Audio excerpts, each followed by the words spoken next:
Hello and welcome back to PSN News. I'm Adam Tinkelman, and here with me tonight, a freshman witness on Penn State Mock Trial, Aiden Snyder. Aiden, thank you so much for being with us today. Thank you for having me. So Aiden, you are on the mock trial team here.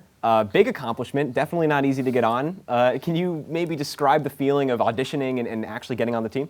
Yeah, so tryouts, it's an interesting process. You get excerpts from an older case that was used in prior years, and then you write your own speech, or you write your own direct examination for a witness, and then you perform it in front of a group of people that help kind of decide who's going to be on the team and then who's not.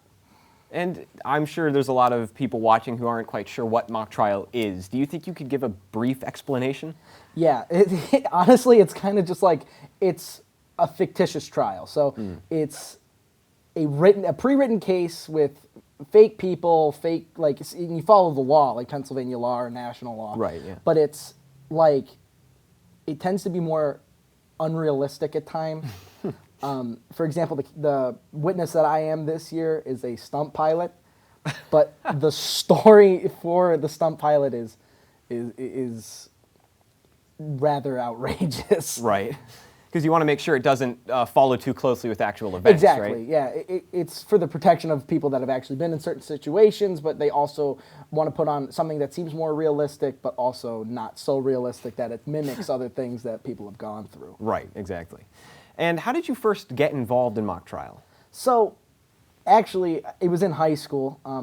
COVID, I was a theater kid, and COVID kind of eliminated that for me. I couldn't perform on stage, so I wanted to do something that was done remotely. Yeah. And I ended up trying out for the mock trial team, and we ended up winning states, which was insane. Wow. And I've done it ever since.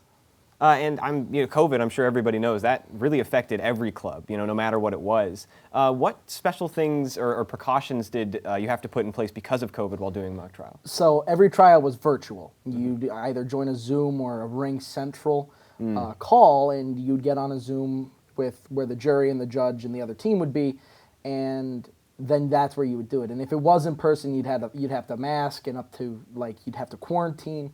It was a very long process, because in a courtroom they have to follow certain laws and procedures to make sure that everything goes smoothly and you follow everything basically to the T. Right. So you end up falling into, okay, we're just going to end up doing this virtually. And this is actually my first year doing it in person, so it's a bit of a culture change for me as well. A big shock, I'm sure. Yeah. Because now you have to actually be inside a courtroom, right? Yeah, so you sit in the jury box, if you're on the jury, or you sit in the witness box, and you get questioned in person. And it's different procedure, so online you look directly at the camera, right?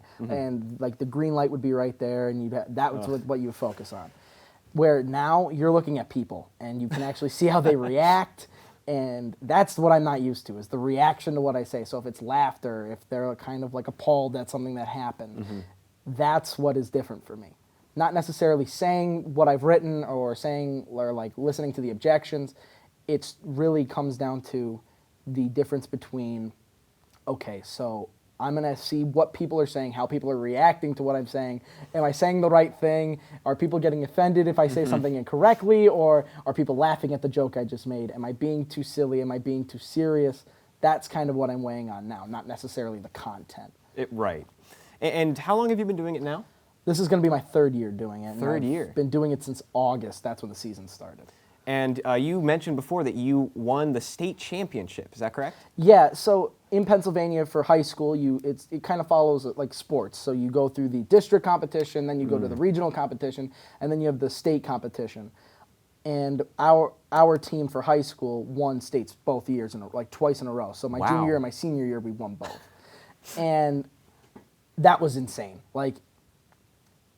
I was someone who, my school spirit was a little lower than other people's. And once I learned, once I actually got into mock trial and I started to win, and being part of my high school was something that became something more than just being a student, I started to get really into it. And I think that has even had an effect on me here, because I care a lot about the team, I care a lot about the school and the image that we represent.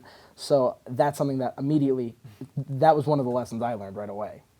I mean, two state championships back to back. That is a monumental achievement for any team. I mean, how did you feel? Like, how did your school feel?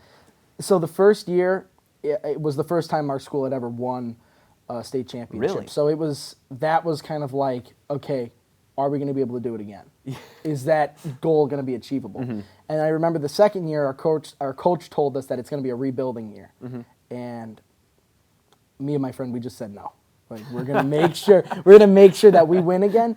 And we pushed and we learned and we practiced pretty much every day. We practiced every day from October to May. Mm-hmm. And we grind. We used everything that we had to our advantage. And when we won again, it was kind of like the goal didn't seem so unobtainable anymore. Mm-hmm. It seemed like something that it was within our grasp if we worked hard enough. Right. And you said that you grinded and you put in tons of effort, and I'm sure you did.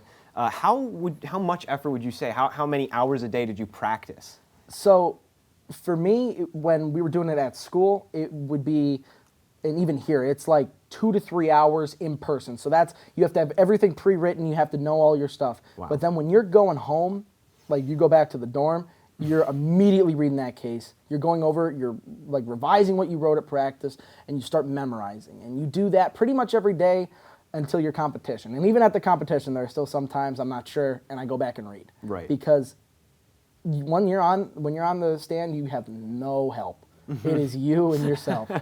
So you start reading, you start to learn, you analyze, and immediately it becomes something that it's electric, almost. Wow. That's a strong adjective.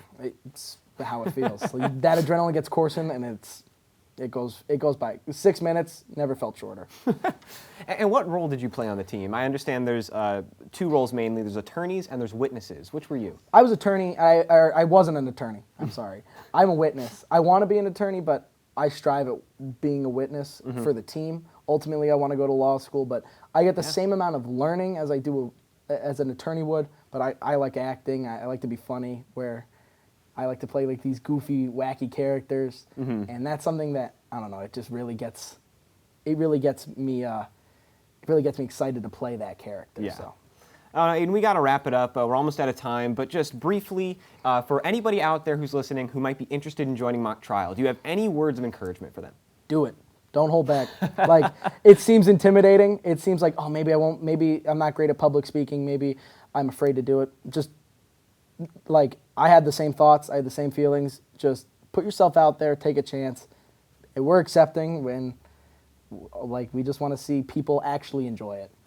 That's great to hear. Well, I mean, and thank you so much for your time today and your expertise. Clearly, you work hard. Thank you for having me. Of course, it was my pleasure.